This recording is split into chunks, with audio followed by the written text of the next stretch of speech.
Good evening. This is Molly Patel reporting from CNN, coming to you live from New York City. Today is October 30th, 1933. Our top story tonight covers the ongoing and devastating effects of the stock market crash on Black Thursday, which triggered the worst economic downturn in American history. It has been 4 long years since the market collapsed in 1929, and the country continues to feel its crippling impact. Unemployment has skyrocketed to nearly 25%, leaving more than 15 million Americans out of work. Once thriving businesses and banks have shuttered, wiping out life savings and pushing countless families into homelessness and despair. Breadlines stretch for blocks, and makeshift shanty towns, now known as Hoover Wills, have become a harsh reality for many who have lost everything. While the government works to implement relief efforts, millions are still struggling to survive. Communities across the country remain in crisis, and the need for urgent solutions has never been greater.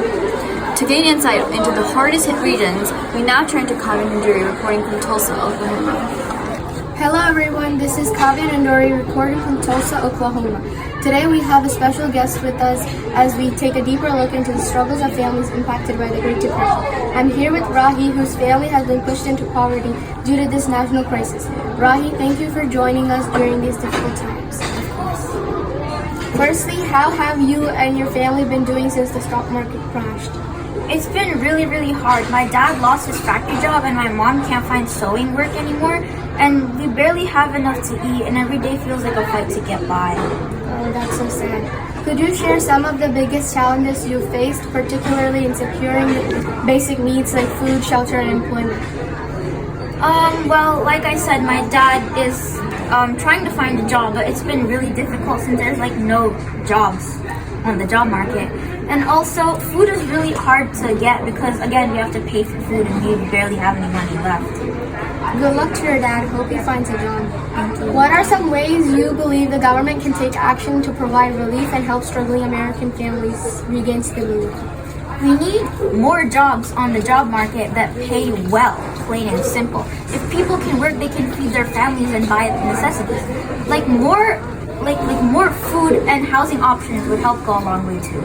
Do you feel that the President Roosevelt's initiatives such as the New Deal programs are making a difference in people's lives? Or do you think more needs to be done? I mean, it's helping a little bit, but it's not like reaching across the country into everyone like fast enough. I mean, the work programs are okay, but people need help like right now. Too many are still like struggling. Okay, many communities have been devastated with businesses shutting down and homes being lost. Have you witnessed or personally experienced the effects or hardships in your communities? Yeah, it's everywhere. People are getting kicked out of their houses, businesses are closing, and families are living in shacks, and sometimes they're sleeping on park benches. It's not like it used to be. How have people around you been supporting one another during this time? People share what they can if they can. Churches and soup kitchens are helping. They give out free food. But and some people take in friends or neighbors who have nowhere else to go. We all just try to like look out for everyone. Okay. Additionally, with reports of protests, riots, and rising crime rates in various cities, do you feel safe? No. Like when people have nothing, they get really desperate. They go out to the streets and they try to shake down people for whatever food and little money they have. Like a lot of people like me, we're scared to just go outside in fear of like getting shaken down. Are there specific concerns you have regarding public safety or law enforcement? Yeah, I feel like during these times with like more riots and like people getting robbed, there should be more police. But like even if I do go out, there's like no police. Finally, as we look towards the future, what message would you like to share with the American people and those in leadership positions who have the power to make a change?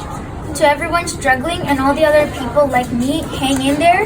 We're gonna get through this eventually. And also the people in charge, like the president and senators, don't forget about us. We need real help, not talk. Thank you for sharing your experiences, Rahi. Your story is a powerful reminder of the struggles many Americans are facing. Billions of dollars have been lost and people are on the streets in poverty. If there's anything you can do to help, donating, volunteering, it would be greatly appreciated. Now back to you, Molly. Thank you, Kavya. We appreciate your insightful report on the hardships families are facing. To discuss the latest government actions and policy reforms in addressing this crisis, we turn to Senator Shreya Bajraj. Over to you, Shreya.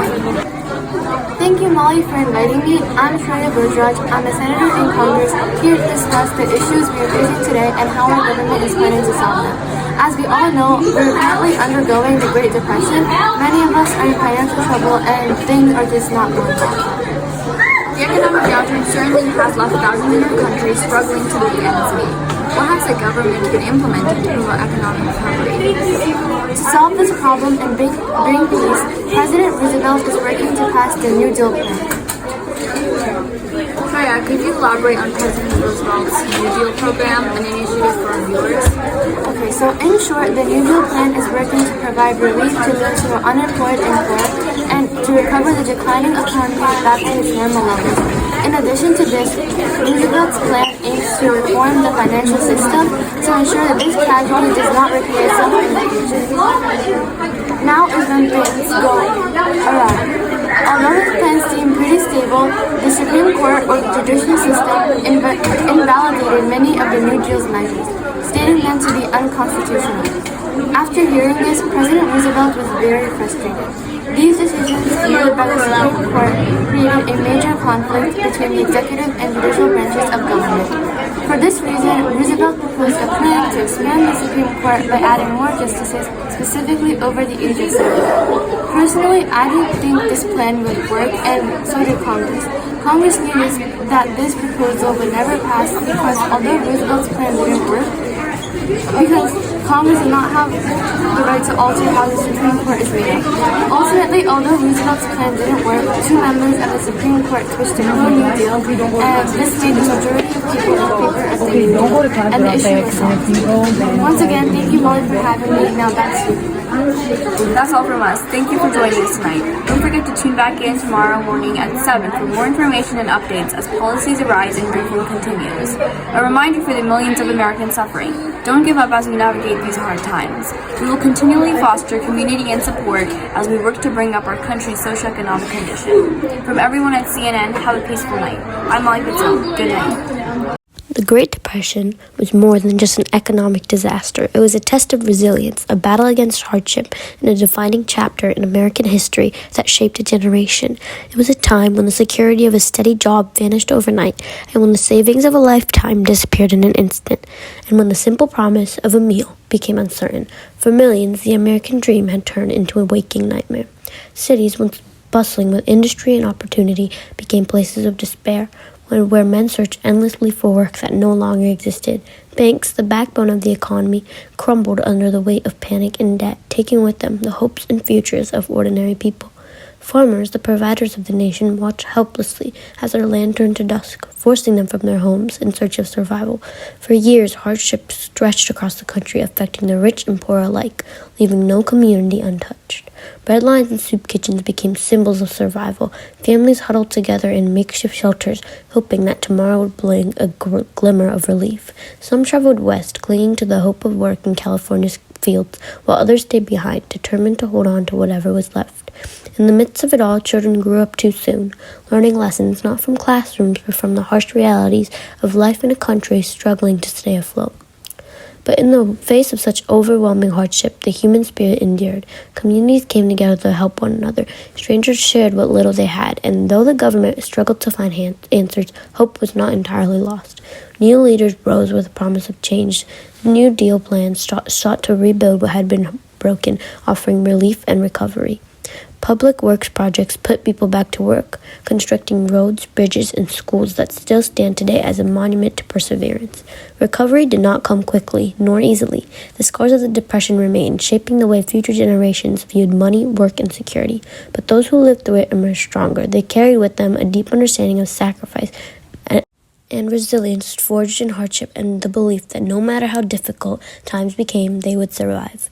Today, we remember not just the suffering, but the strength. We honor the endurance of those who faced unimaginable hardships and refused to give up. This story serves as a lesson, a reminder that no crisis is forever and no struggle is insurmountable, because history has shown us that even in the darkest times, hope finds a way. And just as dawn will follow the darkest nights, America rose again, stronger, wiser, and ready to build a better future.